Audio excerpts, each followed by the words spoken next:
बात होगी उस फैसले की, उस मुहर की जो आज लग गई, जिस पर विपक्ष जो है कुछ दिन पहले तक बहुत हाय तौबा मचा रहा था। आज विपक्ष को सुप्रीम कोर्ट से एक झटका लगा, और झटका भी ऐसा वैसा नहीं, 440 वोट का। वोट चोर गद्दी छोड़ का नारा देने वालों को करारा जवाब मिला है। सुप्रीम कोर्ट ने वोटर सत्यापन की प्रक्रिया को कानूनी और संवैधानिक रूप से सही करार दिया है। तो अब वो लोग क्या कहेंगे जो एसआईआर को एक बड़ी साजिश का हिस्सा बताते फिर रहे थे। विपक्ष के लिए यह झटका इसलिए है क्योंकि अगले साल 2 और अहम चुनाव होने, एक यूपी, दूसरा गुजरात। तो जब मोदी के खिलाफ बनाया गया वर्टिकल पिरामिड एक एक कर ध्वस्त होता गया है, तो क्या जनता अब एक बार फिर इन 2 राज्यों में विपक्ष को आईना दिखाएगी क्या? रिपोर्ट दिखाते हैं, देखिए सर। आज सर्वोच्च न्यायालय ने एसआईआर स्पेशल इंटेंसिव रिवीजन यानी विशेष गहन पुनरीक्षण की प्रक्रिया को पूर्णतः संविधान सम्मत सिद्ध कर दिया है, स्वीकार कर दिया है।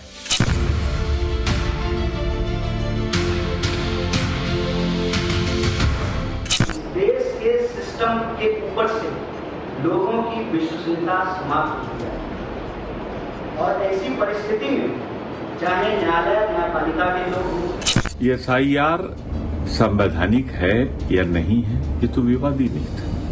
एसआईआर तो हमारे समय में भी हुआ था। विवाद नहीं, मुद्दा प्रपंच का है, और कांग्रेसी प्रपंच एक बार फिर देश की सर्वोच्च अदालत में औंधे मुंह गिरा है।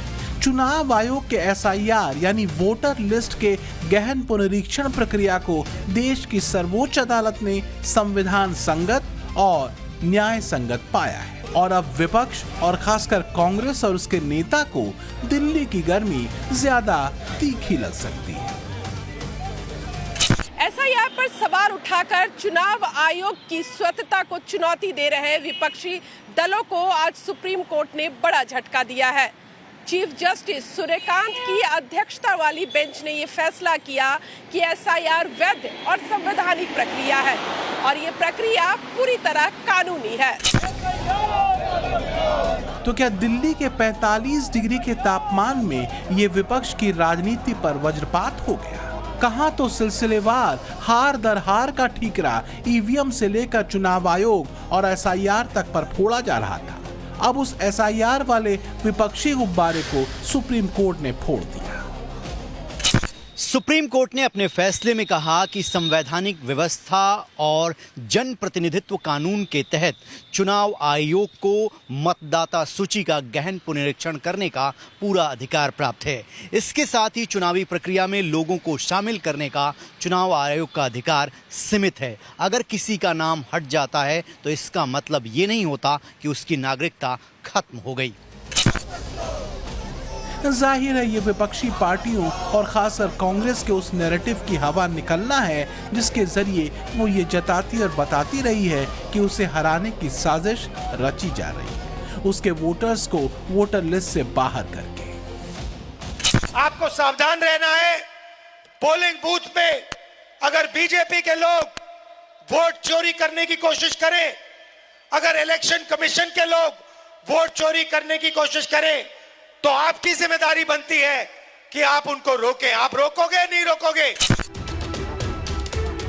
तो जनता ने रोका तो जरूर, लेकिन कांग्रेस को बिहार में भी और बंगाल में भी, दोनों ही जगहों पर कांग्रेस फिसड्डी साबित हुई। वोटर्स के पैमाने पर तो यही दिखा। तो क्या जन नेता की सारी कक्षाएं, उनके सारे लेक्चर, उनके सारे व्यू स्पेशल इंटेंसिव रिव्यू के वैध ठहराए जाने के बाद बेकार चले गए? क्या संविधान को पॉकेट में लेकर घूमने वालों को जवाब मिल गया? अब एसआईआर पर कुछ और ही बात कही जा रही है। ये एसआईआर संवैधानिक है या नहीं है, ये तो विवाद ही नहीं था। एसआईआर तो हमारे समय में भी हुआ था। जिस ढंग से इलेक्शन कमीशन ने लागू किया, खास तौर से ज्ञानेश कुमार जी ने लागू किया, मुद्दा तो वो था। तो कांग्रेस को एसआईआर के लागू होने के ढंग से दिक्कत थी, या इस बात से कि उसे इलेक्शन कमीशन के चीफ इलेक्शन कमिश्नर ने क्यों लागू किया? दरअसल कांग्रेस की पीड़ा दूसरी है।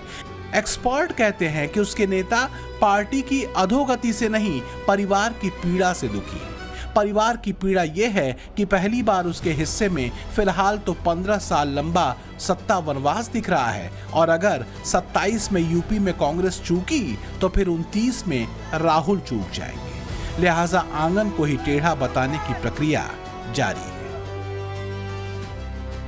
देश के सिस्टम के ऊपर से लोगों की विश्वसनीयता समाप्त हो गई है और ऐसी परिस्थिति में चाहे न्यायालय न्यायपालिका के लोग हों, चाहे चुनाव आयोग के लोग हों, चाहे एनडीए के लोग हों, चाहे मंत्रालयों में बैठे हुए अफसर हों, उनको यह बात गंभीरता से सोचनी चाहिए कि आप अपनी नाकामियों पर चाहे जितना झूठ का मुकदमा चढ़ा दें, चाहे जितना आप AI से डेकोरेटेड रील बना दें, लेकिन आपकी नाकामियों के ऊपर पड़ने वाला पर्दा जगह जगह से फट। बीजेपी कहती है कि ऐसा पहली बार नहीं हुआ है। मोदी के खिलाफ नैरेटिव सेट करने के लिए एक पूरा इकोसिस्टम हर समय हर तरफ लगा हुआ है और इसी इकोसिस्टम के भरोसे इस नैरेटिव को मजबूत करने की खूब कोशिश होती रही है कि बीजेपी और मोदी के राज में हर संवैधानिक संस्था और सिस्टम ध्वस्त हो चुका है। मोदी के खिलाफ ऐसे विपक्षी नैरेटिव्स की लंबी फहरिस्त है जो संवैधानिक स्केल पर हर बार झूठी साबित हुई। जैसे SIR की प्रक्रिया को असंवैधानिक बताने की कोशिश हुई, इलेक्शन कमीशन पर तीखे आरोप लगाए गए, जबकि सुप्रीम कोर्ट ने साफ कर दिया कि इलेक्शन कमीशन के पास शक्ति है और उसकी प्रक्रिया में कोई खामी नहीं। इसी तरह पहले EVM से वोट चोरी का नैरेटिव कांग्रेस ने गढ़ा। मामला सुप्रीम कोर्ट पहुंचा और सुप्रीम कोर्ट ने EVM प्रणाली पर भरोसा जताया। यहां तक कि आर्टिकल 370 हटाने को भी लेकर कोर्ट में चुनौती दी गई।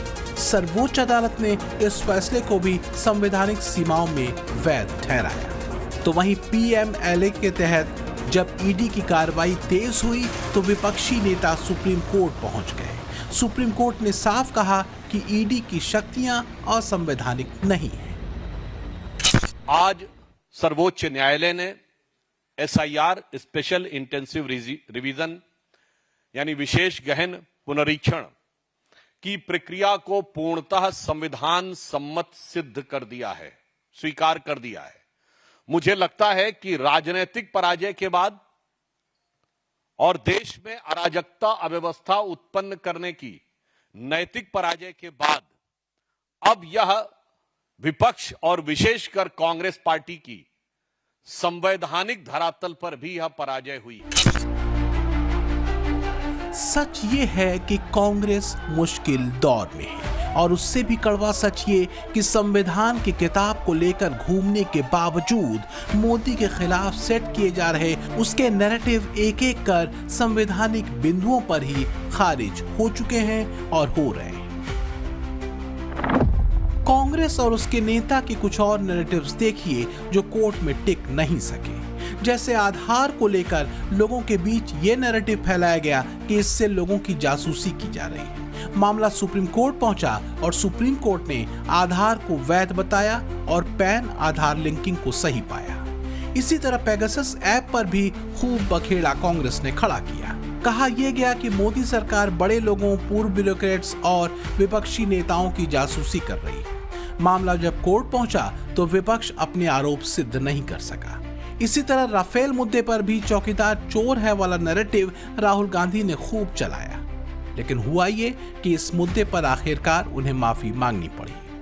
इसी तरह UAPA को लेकर विपक्ष ने खूब बखेड़ा खड़ा किया। इस एक्ट का इस्तेमाल मोदी सरकार असहमति दबाने के हथियार के तौर पर कर रही है, ये नैरेटिव सेट किया गया, जबकि कोर्ट ने माना कि UAPA पूरी तरह से संवैधानिक है और वैध है।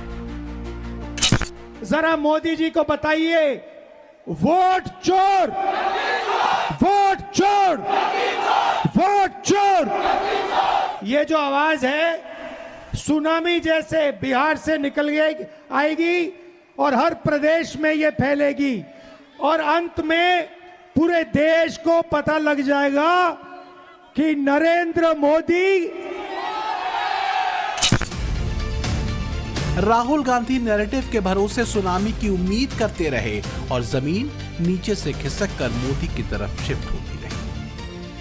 ठीक है कि राजनीतिक लड़ाई में नैरेटिव का रोल बड़ा होता है, लेकिन ये भी सच है कि लोकतंत्र में सिर्फ नैरेटिव के भरोसे ही सत्ता मिल जाए ऐसा नहीं होता। बीते 12 वर्षों में विपक्ष मोदी के खिलाफ देश के भीतर और बाहर नैरेटिव सेट करने में लगा रहा और मोदी काम करते रहे, लेकिन भीतर और बाहर का एक खास इकोसिस्टम अभी भी एंटी मोदी नैरेटिव सेट करने में लगा है।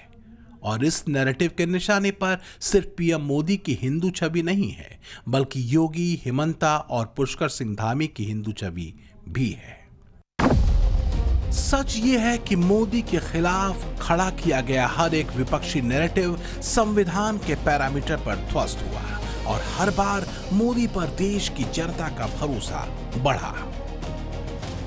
आरएसएस के लोग सुन लो, आपने कहा कि मुझे माफी मांगनी चाहिए, मैं कभी माफी नहीं मांगूंगा, फिर बोलूंगा। अमित शाह और नरेंद्र मोदी गद्दार हैं। बाहर हो या भीतर, ऐसा लगता है जैसे राष्ट्रवादी धारा से बेचैन हुए चेहरों की स्क्रिप्ट में शब्द एक हैं और निशाना भी एक। क्या ये महज संयोग है? जो भी हो, पर फिलहाल तो बीजेपी कह रही है कि एसआईआर पर आए सुप्रीम फैसले ने विपक्षी खेमे के फैलाए एक और झूठ को बेपर्दा कर दिया है। Bureau report, times now, Navbharat. कल बकरीद है। इस मौके पर किसी भी प्रकार की शांति भंग ना हो, इसके लिए उत्तर प्रदेश से लेकर बंगाल तक, दिल्ली से लेकर मुंबई तक कड़ा प्रहरा है। जारी गाइडलाइंस के मुताबिक कुर्बानी और नमाज अदा कराने की प्रशासन के सामने बड़ी चुनौती भी है। ऐसे में शहर शहर पुलिस फ्लैग मार्च निकाल रही है। अभूतपूर्व सुरक्षा के इंतजाम किए गए हैं। उपद्रवियों और अफवाह फैलाने वालों पर तीसरी नजर रखी जा रही है। बकरीद की तैयारियों पर हमारी ये स्पेशल रिपोर्ट देखिए।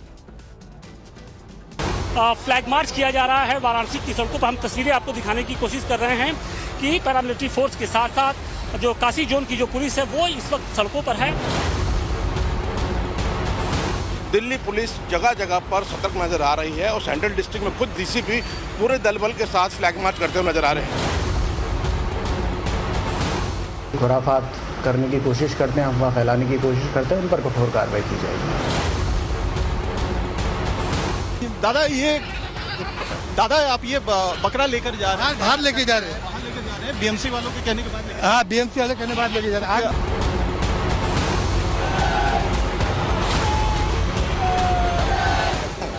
अगर यहाँ कुर्बानी हुई तो यहाँ का पुलिस अधिकारी और यहाँ का महापालिका का अधिकारी कर जाएगा। इस साल बकरीद का नमाज जो है रेड रोड में नहीं पढ़ा जाएगा, बल्कि जो है ब्रिगेड परेड ग्राउंड में शिफ्ट हो जाएगा। नमाज जो है सड़कों पर नहीं पढ़नी चाहिए और कानून और व्यवस्था बनाए रखना हम सबकी जिम्मेदारी है।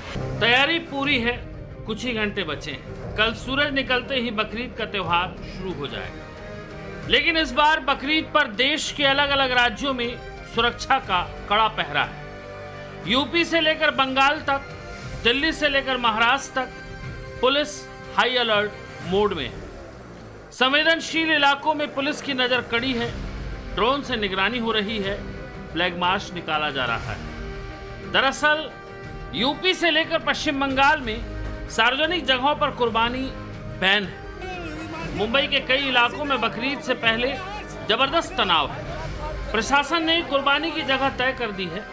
खुले में रेजिडेंशियल सोसाइटी में कुर्बानी पर रोक है। सोसाइटी में बकरे की एंट्री पर हिंदू संगठनों में आक्रोश है। विरोध में जय श्री राम के नारे गूंज रहे हैं।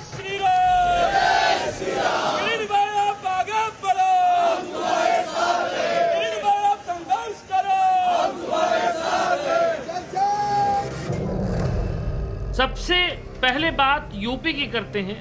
यूपी में योगी सरकार ने सख्त गाइडलाइन जारी कर रखी है। बकरीद शांतिपूर्ण तरीके से मनाई जाए, इसको लेकर पुलिस और प्रशासन हाई अलर्ट पर है। राजधानी लखनऊ से लेकर वाराणसी, श्रावस्ती, पीलीभीत समेत सभी जिलों में पुलिस संवेदनशील इलाकों में गश्त और फ्लैग मार्च कर रही है। ईदगाहों और मस्जिद के आसपास खास निगरानी की जा रही है ताकि उपद्रवी तत्व मौके का गलत फायदा न उठा पाए। कई जगहों पर ड्रोन से भी निगरानी की जा रही है। वाराणसी में दालमंडी इलाके के आसपास पुलिस ने मार्च निकाला, बकरीद पर शांति व्यवस्था बनाए रखने की अपील की। फ्लैग मार्च किया जा रहा है वाराणसी की सड़कों पर। हम तस्वीरें आपको दिखाने की कोशिश कर रहे हैं कि पैरामिलिट्री फोर्स के साथ साथ जो काशी जोन की जो पुलिस है वो इस वक्त सड़कों पर है। और ये बेनियाबाग का इलाका है, बेहद संवेदनशील इलाका है। यहीं पर दालमंडी भी है और यहीं से कुछ दूरी पर ज्ञानवापी भी है। लिहाजा इस पूरे इलाके में सुरक्षा व्यवस्था कायम रहे, इसके मद्देनजर अब इस वक्त वाराणसी की सड़कों पर फ्लैग मार्च हो रहा है। पैरामिलिट्री फोर्स के साथ साथ जो सिविल पुलिस के जवान हैं उनकी भारी तादाद में इस वक्त मौजूदगी दिखाई पड़ रही है। और ये दालमंडी का इलाका है, बेनियाबाग का इलाका है। और हम आपको सामने तस्वीरें दिखाने की कोशिश करें तो देखिए ये लंगड़ा हाफिज मस्जिद है। सेंसिटिव इलाका है, लिहाजा यहाँ पर खासी चौकसी बरती जा रही है, ड्रोन के जरिए निगरानी की जा रही है और किसी तरीके की अफवाह न फैले इसका पूरा ख्याल रखा जा रहा है, क्योंकि कानून व्यवस्था को कायम रखना निश्चित तौर पर एक बड़ी चुनौती है। लिहाजा पुलिस नहीं चाहती है कि इसमें किसी तरीके की कोई चूक हो। काशी में पुलिस ने साफ हिदायत दी कि कुर्बानी पर नियमों का पालन किया जाए और सड़क पर नमाज ना पढ़ी जाए।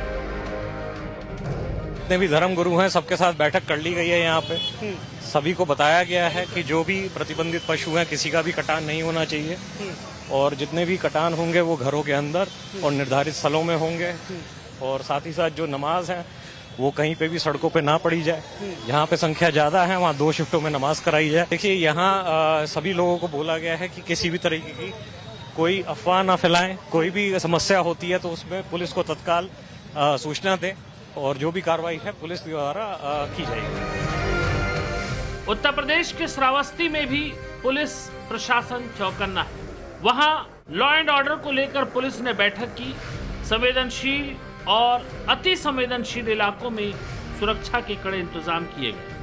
उपद्रवियों पर ड्रोन से नजर रखी जा रही है। पुलिस अधिकारियों ने साफ कहा है कि किसी भी तरह की ढिलाई बर्दाश्त नहीं की जाएगी। जिले के सभी संवेदनशील और अति संवेदनशील इलाकों को चिन्हित कर वहां विशेष सतर्कता बरती जा रही है। देखिए, जो संवेदनशील क्षेत्र हमारे पूरे जनपद में है, विभिन्न थाना क्षेत्रों में है, उनको चिन्हित कर लिया गया है। वहाँ पर हमारी QRT का डिप्लॉयमेंट रहेगा और विशेष पुलिस बल का डिप्लॉयमेंट अतिरिक्त रूप से किया जाएगा। और हमारी सोशल मीडिया टीम भी एक्टिव रहेगी। जो भी इस प्रकार के खुराफाती तत्व हैं जो सोशल मीडिया के माध्यम से या अन्य किसी माध्यम से खुराफात करने की कोशिश करते हैं, अफवाह फैलाने की कोशिश करते हैं, उन पर कठोर कार्रवाई की जाएगी। जैसी शक्ति लखनऊ, वाराणसी, श्रावस्ती में है, वैसी ही तैयारी पूरे सूबे में की गई है। पीलीभीत में भी पुलिस प्रशासन अलर्ट मोड में है।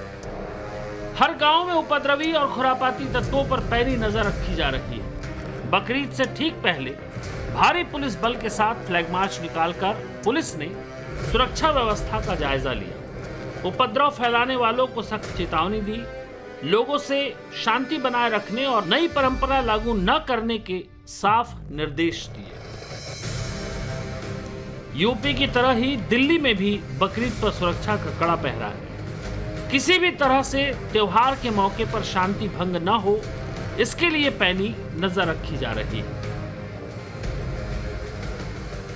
ईद के त्यौहार के सुरक्षा के मद्देनजर दिल्ली पुलिस जगह जगह पर सतर्क नजर आ रही है और सेंट्रल डिस्ट्रिक्ट में खुद DCP पूरे दल बल के साथ फ्लैग मार्च करते हुए नजर आ रहे हैं। दल बल के साथ फ्लैग मार्च करते उन गलियों में गुजर रहे हैं जो पुरानी दिल्ली की गलियां कहलाती हैं और यहाँ पर सुरक्षा व्यवस्था के मद्देनजर पूरे इंतजाम को देखा जा रहा है और ये सुनिश्चित किया जा रहा है कि ईद के त्यौहार में किसी तरीके की कोई भी अप्रिय घटना ना घटे। जो हमारी अमन कमेटीज़ के साथ मीटिंग हुई है तो उसमें यही सजेशन उनकी तरफ से भी आया और हमारी तरफ से भी यही बातचीत हुई है कि जनरली यहाँ पे ट्रेडिशनली कुर्बानी घर में होती है और अगर पब्लिक एरिया में कहीं कुछ करना है तो सिविक एजेंसी जो भी हैं, चाहे MCD हो चाहे जो भी अदर सिविक एजेंसी हो, उनकी तरफ से अगर किसी पब्लिक एरिया के लिए वो परमिशन देते हैं तो वहाँ पे विद ड्यू प्रिकॉशन वहाँ पे अलाउड होगा।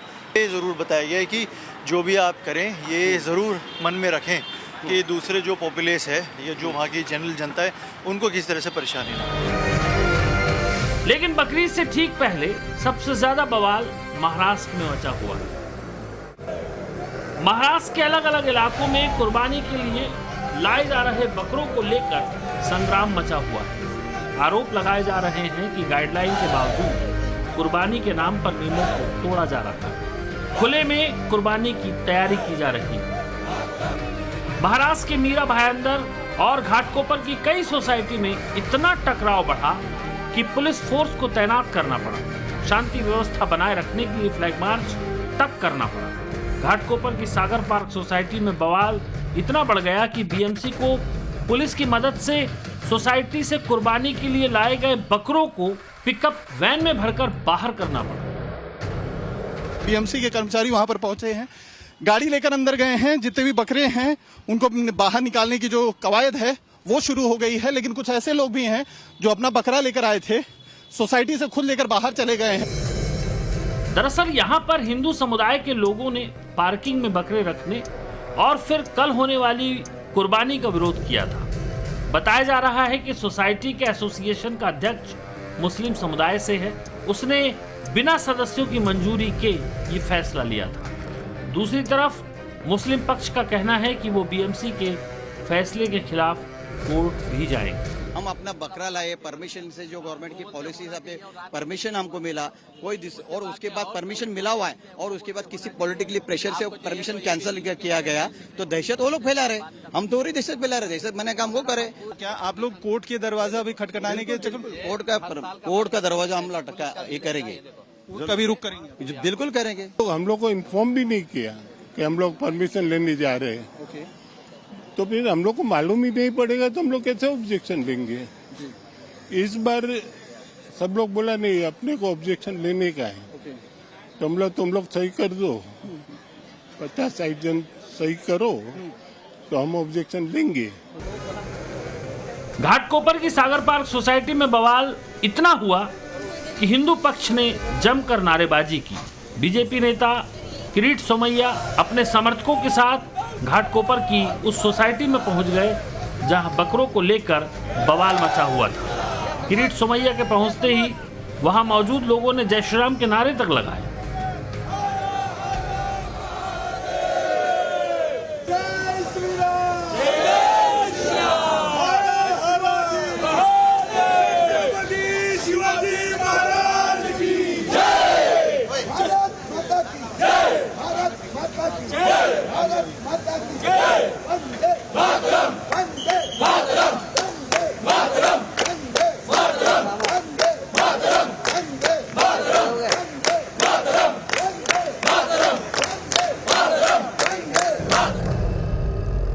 मुंबई के वडाला इलाके में भी बीएमसी ने बकरीद के बकरों के लिए बनाए गए अस्थाई शेड को जेसीबी से गिरा दिया। इस शेड में करीब 20 बकरे कुर्बानी के लिए रखे गए थे। इस बीच महाराष्ट्र में बकरीद से पहले बकरों को लेकर मचे बवाल पर सियासत तेज है। समाजवादी पार्टी और शिवसेना उद्धव ठाकरे की पार्टी बीजेपी पर साजिश के तहत हिंदू मुसलमान करने और वोटों के ध्रुवीकरण का आरोप लगा रही है।